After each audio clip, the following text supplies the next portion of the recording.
Friends, कैसे हैं आप। Welcome to my YouTube channel life in study. तो आज मैं लेके आई हूँ 22 यूनिट एंड मार्क्सवादी दृष्टिकोण। तो आइए देखते हैं चैप्टर का थोड़ा सा विवरण। भारत में आज़ादी के बाद हुए इतिहास लेखन पर मार्क्सवाद का प्रभाव स्पष्ट दिखाई पड़ता है। इस धारा में कई इतिहासकार सीधे तौर पर प्रशिक्षित थे, यानी कि पढ़े लिखे थे, तथा कई इससे प्रभावित भी थे। भारतीय इतिहास लेखन की कुछ अधिकांश प्रवृत्तियों को इसने प्रभावित किया। इसी कारण इससे जुड़े सभी इतिहासकारों और इतिहास लेखन की धाराओं को समेटना यहाँ मुश्किल है। फिर भी इस अध्याय में भारतीय इतिहासकारों तथा इतिहास लेखन की मार्क्सवादी परंपरा के कुछ प्रमुख इतिहासकारों तथा इतिहास लेखन की कुछ महत्वपूर्ण प्रवृत्तियों के विषय में चर्चा की गई है। मार्क्सवादी इतिहासकारों ने भारतीय इतिहास लेखन के क्षेत्र में भरपूर योगदान दिया है, या फिर ये कह सकते हैं कि भरपूर योगदान किया है। मार्क्सवादी इतिहासकारों भारतीय इतिहास के सभी क्षेत्रों और युगों और विषयों पर जमकर लिखा है। अनेक क्षेत्रों में तो उनके लेखन ने इतिहास लेखन की दिशा ही परिवर्तित कर दी है। मार्क्सवादी इतिहासकारों का कोई एकल गुट नहीं है, इसकी अनेक धाराएं तथा प्रवृत्तियां हैं, तथा मार्क्सवादी इतिहासकारों के बीच विचारों का वैविध्य है, लेकिन इसके अतिरिक्त उनमें कुछ साझा तत्व भी शामिल है। राजवंशों के इतिहास के स्थान पर आम जनता का इतिहास लिखने की परंपरा की शुरुआत हुई। राजनीतिक इतिहास के स्थान पर अर्थव्यवस्था और समाज के अध्ययन पर विशेष बल दिया जाने लगा। सामंतवाद और उपनिवेशवाद जैसे सामाजिक और आर्थिक अर्थव्यवस्थाओं के अध्ययन की शुरुआत हुई, और सामाजिक, आर्थिक और राजनीतिक परिवर्तनों को किसी व्यक्तिगत सम्राट या शासक के परिप्रेक्ष्य में नहीं, बल्कि अर्थव्यवस्था और वर्गों के आपसी संघर्ष के संदर्भ में देखा जाने लगा। प्रविधि के मामले में कौशाम्बी की कृतियों में इतिहास लेखन का अंतर विषयक दृष्टिकोण का विकास हुआ, जिसमें साहित्य, पुरातत्व, भाषा, मानवशास्त्र, मुद्राशास्त्र और सांख्यिकी को शामिल किया गया। इसके अतिरिक्त मार्क्सवादी इतिहास लेखन में वर्णन और विवरण के स्थान पर व्याख्या करने पर विशेष बल दिया गया। फिर उसके बाद है क्वेश्चन। ये वाला क्वेश्चन जो है हम इसमें ले लेते हैं। भारतीय राष्ट्रवाद के संबंध में मार्क्सवादी इतिहास लेखन पर टिप्पणी लिखिए। इस मुद्दे पर विभिन्न इतिहासकारों की चर्चा कीजिए। भारत में मार्क्सवादी इतिहास लेखन की शुरुआत रजनी पामदत्त की पुस्तक इंडिया टुडे, यानी कि आज का भारत, और AR देसाई की पुस्तक social background of Indian nationalism से मान सकते हैं। इंडिया टुडे का लेखन इंग्लैंड के प्रसिद्ध लेफ्ट बुक क्लब के लिए किया गया था, और 1940 में विक्टर गोलेंज के द्वारा इसे प्रकाशित किया गया था। इसका भारतीय संस्करण 1947 में निकला। 1970 में किताब के नए संस्करण की प्रस्तावना में लेखक ने इसकी सीमाओं का उल्लेख करते हुए लिखा है कि इस पुस्तक को अपने समय की ऐतिहासिक कृति के रूप में ही देखा जाए, जिसमें भारत में अंग्रेज शासन और भारतीय जनसंघर्ष के सतत विकास को मार्क्सवादी दृष्टि से देखा गया। इस जनसंघर्ष में राष्ट्रीय आंदोलन तथा मजदूरों का आंदोलन भी शामिल है। इसमें आज़ादी प्राप्त होने तक का ब्यौरा भी शामिल है, और उस समय का नज़रिया है। इन सीमाओं के बावजूद भारतीय इतिहास की मार्क्सवादी चिंतन के आधार ग्रंथ के रूप में आज भी इसकी महत्ता कायम है। इसमें व्यापक पैमाने पर औपनिवेशिक शासन काल में भारतीय समाज, अर्थव्यवस्था और राजनीति की चर्चा की गई है। इसमें औपनिवेशिक अर्थव्यवस्था, किसानों की समस्या, राष्ट्रीय आंदोलन और सांप्रदायिक समस्याओं का मार्क्सवादी विश्लेषण प्रस्तुत किया गया है। अनेक स्तरों पर मार्क्सवादी व्यवस्था के द्वारा भारत पर औपनिवेशिक शासन के आर्थिक प्रभाव की राष्ट्रीय आलोचना को मजबूती प्रदान की गई। मार्क्स की टिप्पणी का इस मुद्दे पर अनुगमन करते हुए हालांकि मार्क्सवादी आलोचकों ने औपनिवेशिक शासन की निर्मम आलोचना की है, लेकिन वे उपनिवेशवाद को विनाशक के साथ साथ पुनरुद्धारक शक्ति भी मानते हैं। लेकिन दत्त के द्वारा यह भी स्पष्ट कर दिया गया है कि उपनिवेशवाद की पुनरुद्धारक भूमिका बहुत सीमित था। उसी समय में स्थिति बिल्कुल विपरीत हो गई। दुनिया भर में फैले हुए पूंजीवाद की तर्ज पर भारत में स्थापित साम्राज्यवादी शासन की प्रगतिशील या पुनरुद्धारक भूमिका, जिसका संबंध मुक्त व्यापार पूंजीवाद से था, अब लुप्त हो चुकी है। और आज यह भारत की सबसे ताकतवर प्रतिक्रियावादी शक्ति है, जिसने भारत में मौजूद प्रतिक्रियावादियों शक्तियों को मजबूत बनाया। सीधे तौर में दत्त ने देश की गरीबी के लिए उपनिवेशवाद और पूंजीवाद को जिम्मेदार ठहराया है। अंग्रेजों के आने के बाद ही देश के संसाधनों की लूट शुरू हो चुकी थी, और इसका उपयोग ब्रिटेन और यूरोप के देश के पूंजीवादी विकास के लिए धन मुहैया कराने के लिए किया गया। पश्चिमी सभ्यता की भारत विजय पर यूरोप में पूंजीवादी विकास दुनिया भर में उनके दबदबे और आधुनिक साम्राज्यवाद के संपूर्ण ढांचे के विकास का प्रमुख आधार स्तंभ बना।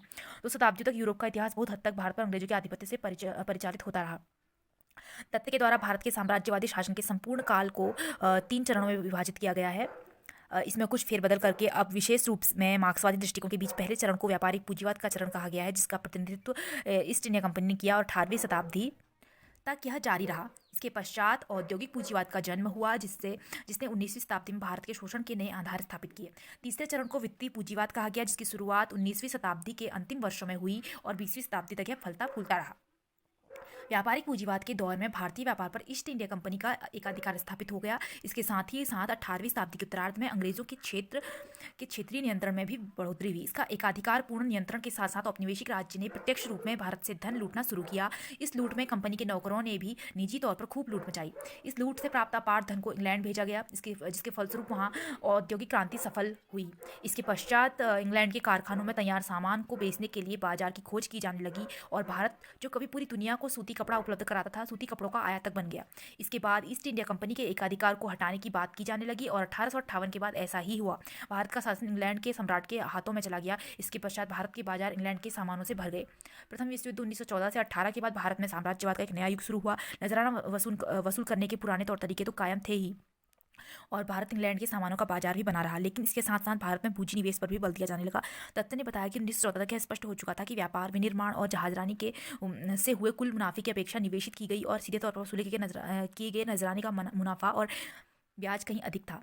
20वीं शताब्दी के दौरान भारत का वित्तीय पूंजीवाद शोषण की एक प्रवृत्ति बन गई थी। उन्होंने वित्तीय पूंजीवाद के बढ़ते शिकंजे और मात्रा पर टिप्पणी करते हुए उन्होंने निष्कर्ष के रूप में कहा कि आधुनिक साम्राज्यवाद अब भारत में आरंभिक पूंजीवादी आधिपत्य की वस्तुनिष्ठ क्रांतिकारी भूमिका नहीं निभा रहा है, बल्कि इसका विनाशकारी प्रभाव सामने आ रहा है। शोषण के नए हथियार सामने आ रहे हैं। भारत में आधुनिक साम्राज्यवाद उत्पादक शक्तियों के विकास में प्रमुख बाधा है।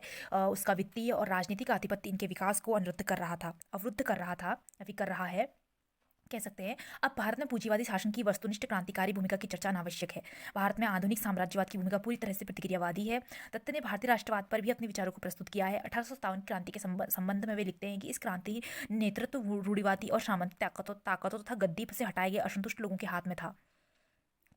कई मार्क्सवादी इतिहासकार के द्वारा भी इस मत का समर्थन किया गया। अतः दत्त 19वीं शताब्दी के अंतिम दौर से भारतीय राष्ट्रीय आंदोलन की शुरुआत मानते हैं। इस आंदोलन का संगठन प्रमुख भारतीय राष्ट्रीय कांग्रेस था, जिसकी स्थापना 1885 में हुई थी। दत्त के अनुसार हालांकि कांग्रेस ने पहले से घट रही घटनाओं और भारतीय मध्य वर्ग के परिणाम स्वरूप आकार ग्रहण किया था, लेकिन शुरू में कांग्रेस की स्थापना ब्रिटिश अधिकारियों के माध्यम से असंतोष को कम करने के लिए की गई थी। दत्त ने विस्तार से ह्यूम की भूमिका और आसन्न बगावत के प्रति उसकी चेतावनी का खुलासा किया है। इसके बाद ह्यूम ने औपनिवेशिक सरकार के अधिकारियों से मुलाकात की और अंग्रेजी शासन के खिलाफ किसी प्रकार के विद्रोह की आशंका को टालने के लिए कांग्रेस की स्थापना की अनुमति देने का आग्रह किया। अतः दत्त का निष्कर्ष यह है कि राष्ट्रीय कांग्रेस की स्थापना वस्तुतः अंग्रेज सरकार की पहल और उनकी नीतियों के निर्देशन से हुई। इसके लिए वायसराय के साथ एक गुप्त योजना बना ली गई थी, जिसका उद्देश्य जन असंतोष और ब्रिटिश विरोधी भावनाओं को रोकना था। लेकिन जनवादी राष्ट्रीय भावनाओं के दबाव में कांग्रेस की प्रकृति बदलने लगी। इसी कारण शुरू से ही कांग्रेस का राष्ट्रीय चरित्र उभरने लगा और अंग्रेज राज के प्रति इसके निष्ठावान चरित्र पर हावी होने लगा। हालांकि शुरू में बड़े ही सीमित रूप में और सावधानीपूर्वक कदम आगे बढ़ाया गया। धीरे धीरे एक मजबूत उपनिवेश विरोधी ताकत के रूप में उभरकर सामने आई और इसने औपनिवेशिक शासन के खिलाफ जन आंदोलन को नेतृत्व प्रदान किया। दत्त ने वर्षों से चले आ रहे विभिन्न वर्गों के आधार पर राष्ट्रवाद का विश्लेषण किया। इस प्रकार भारतीय राष्ट्रवाद के आरंभ में केवल उच्च बुजुर्गा वर्ग, प्रगतिशील भूमिपति या औद्योगिक बुजुर्गा और सामान्य बुद्धिजीवी शामिल हुए। इसके बाद शहरी मध्यवर्गीय या बुजुर्गा का आगमन हुआ, जिसने प्रथम विश्व युद्ध के ठीक पहले अपनी आकांक्षाओं को टिप्पणी दी। युद्ध के बाद ही भारतीय जनता अर्थात किसान और औद्योगिक मजदूर वर्ग इस आंदोलन में सम्मिलित हुए, लेकिन नेतृत्व अमीरों के हाथ में ही था, जिनका कांग्रेस पर प्रभाव था। ये तत्व किसी भी महत्वपूर्ण परिवर्तन के विरोधी थे तथा उन्हें जब जब यह भान हुआ कि आंदोलन के लिए खतरनाक साबित हो रहा है, तब तब अपने हित में उन्होंने इसे टालने की कोशिश की। गांधी जी की विशेष रूप में आलोचना की, जिन्हें उन्होंने क्रांति के कातिल, निरंतर आपदाओं के महारथी, बुजुर्गा का मुखौटा कहा, क्योंकि आंदोलन का नेतृत्व अपने हाथ में रखने के लिए उन्होंने क्रांतिकारी शक्तियों को महत्व प्रदान नहीं किया। इसी कारण असहयोग आंदोलन वापस ले लिया गया, क्योंकि जनता हिंसक हो गई थी तथा कांग्रेस के भीतर और बाहर का अमीर वर्ग घबरा गया था। कांग्रेस ने गांधी के नेतृत्व में आंदोलन वापस ले लिया, क्योंकि वे जनता के आक्रोश से डर गए थे। वे जनता के आक्रोश से इसलिए भी डर गए थे क्योंकि इससे अमीर वर्ग के हितों को हानि हो सकती थी और कांग्रेस का हित अमीर वर्ग के हितों से जुड़ा हुआ था। यही हष्ट नागरिक अवज्ञा आंदोलन का भी हुआ। 1932 में जब यह अपने उफान पर था तो इसे अचानक और रहस्यात्मक ढंग से वापस ले लिया गया। दत्त का मानना है कि कांग्रेस का दुमुहा चरित्र इसकी प्रवृत्ति और स्वभाव का एक हिस्सा है। भारतीय राष्ट्रीय आंदोलन के प्रमुख संगठन भारतीय राष्ट्रीय कांग्रेस के संबंध में काफी दिनों तक मार्क्सवादी इतिहास का आधारभूत वक्तव्य बना रहा। राष्ट्रवाद पर काम करने वाले बाद के मार्क्सवादी इतिहासकार बहुत हद तक इसके प्रभाव में थे। भारतीय राष्ट्रीय आंदोलन का तीसरे चरण का जो दौर था वह 1905 से लेकर 1918 तक चला। इस काल में भारतीय राष्ट्रीय आंदोलन का रुख तीखा और चुनौतीपूर्ण था, इसमें मध्य वर्ग के सम्मिलित हो जाने के कारण इसका सामाजिक आधार व्यापक बन गया। चौथा चरण, जिसकी शुरुआत 1918 में हुई और 1934 के नागरिक अवज्ञा आंदोलन तक कायम रहा। इस काल में राष्ट्रीय आंदोलन का आधार तेजी से बढ़ा। यह आंदोलन जो अभी तक उच्च और मध्य वर्ग तक सीमित था, धीरे धीरे यह भारतीय जनता तक पहुंच गया। लेकिन देसाई की मान्यता यह थी कि कांग्रेस का नेतृत्व उन लोगों के हाथ में रहा जो भारतीय पूंजीपति वर्ग के से प्रभावित थे। इस काल की दो प्रमुख घटनाएं हैं।